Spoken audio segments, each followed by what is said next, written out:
জয় হোক আমার দীক্ষাগুরু, জয় হোক আমার কীর্তন গুরু শিক্ষাগুরু শ্রী দুলাল চন্দ্র মহন্তে। আমার গুরুদেব একজন কীর্তনিয়া দুলাল মহন্ত। তিনি একজন বাংলাদেশের মধ্যে বিখ্যাত কীর্তনিয়া পাগলা দুলাল মহন্ত। তাহার একমাত্র একনিষ্ঠ অধম শিষ্য আমি আপনাদের পাশে দাঁড়িয়েছি। আমি পাগলা গোপাল মহন্ত দাঁড়িয়েছি একটু গৌর কথা, কৃষ্ণ কথা, ভাগবত কথা বলিবার জন্য।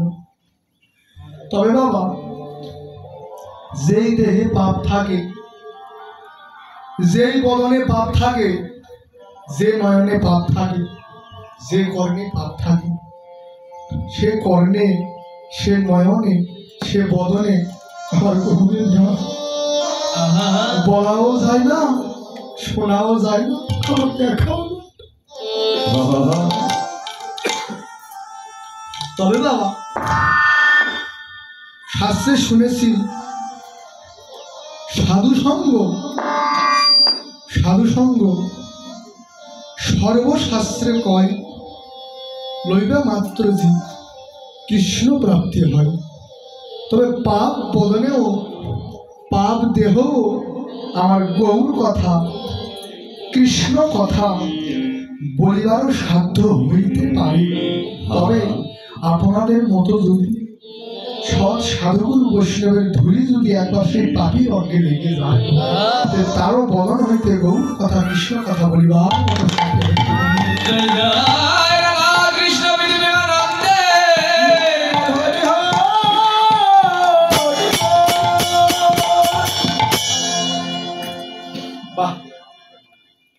জয় হোক আমার কুমটি বাবুদের, যারা খেয়ে না খেয়ে রাতের ঘুমকে নির্ঘুম করে যারা এই দিনটার জন্য যারা অপেক্ষায় ছিল যে কবি সাধুর বাজার লাগাবো। এ যে আমার এই দাদা মাঝে মাঝে ফোন করার বলে, দাদা দিন তো আসতেছে, দাদা কেমন করে ঠাকুরের কর্ম পালন। বললাম দাদা চিন্তা করো না, দাদা যার কর্ম সে পার করবে, আমি তুমি উপলক্ষ মাত্র। ভগবান বলেছে জীবরে এ কলি হত জীব, তোরা আমি তোদের কাছে তো কিছুই চাই না, তোদের কাছে তো কিছুই চাই না ভক্ত রে। যদি একবার তোদের ওই 2 ফোঁটা নয়নের জল আরে যদি ভক্ত তোদের 2 ফোঁটা নয়নের জলে দিয়ে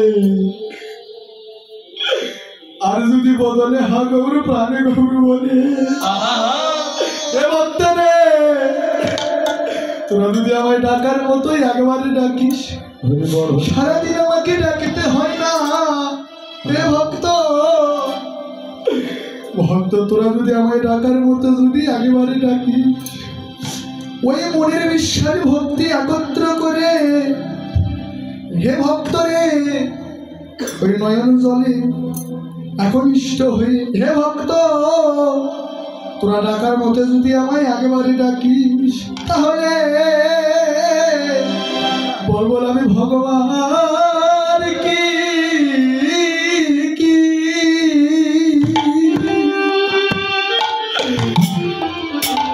বলো বলো গুণকে কি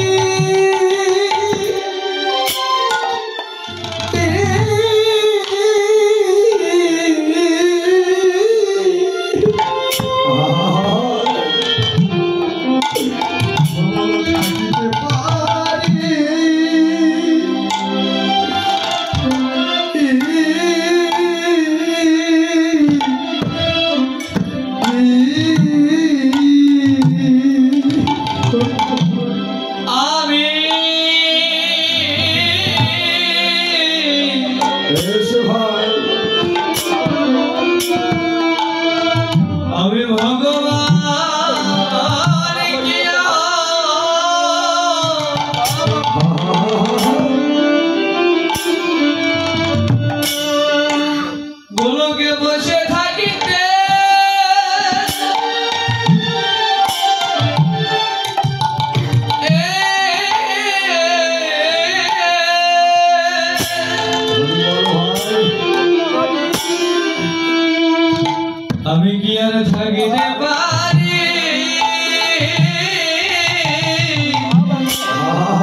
ওই ডাকার মতো ডাকিতে পারে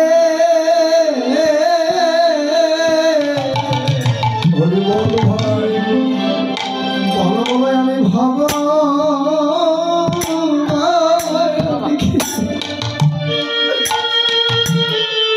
ওই কি গুণকে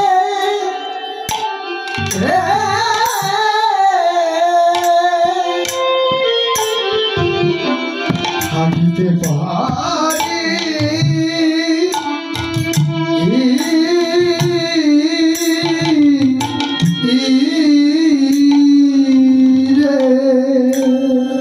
কোন ভক্ত যদি তাই হরি বল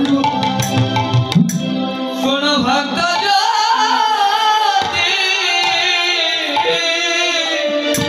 হরি বল আমি ডাকার মতো ডাকিতে পারে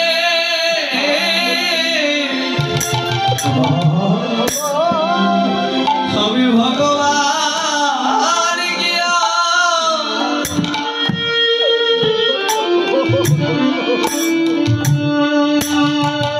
ওরে বসে থাকিতে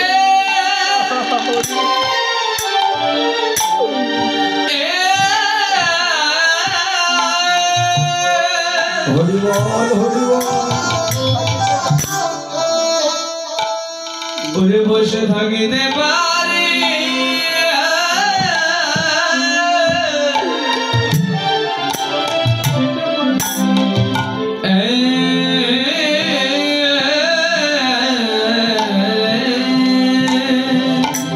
ওরে কোনদিন ভক্ত যদি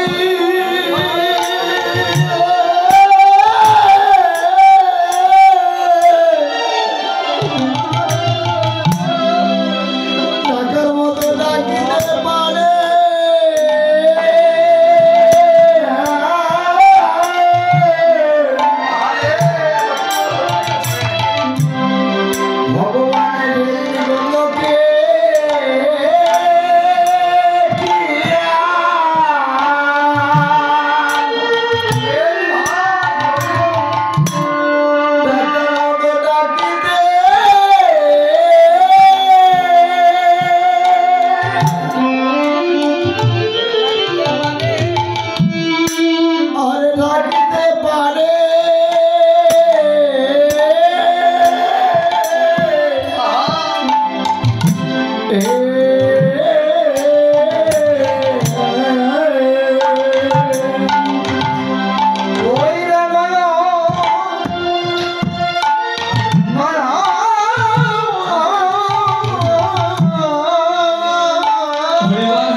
কোন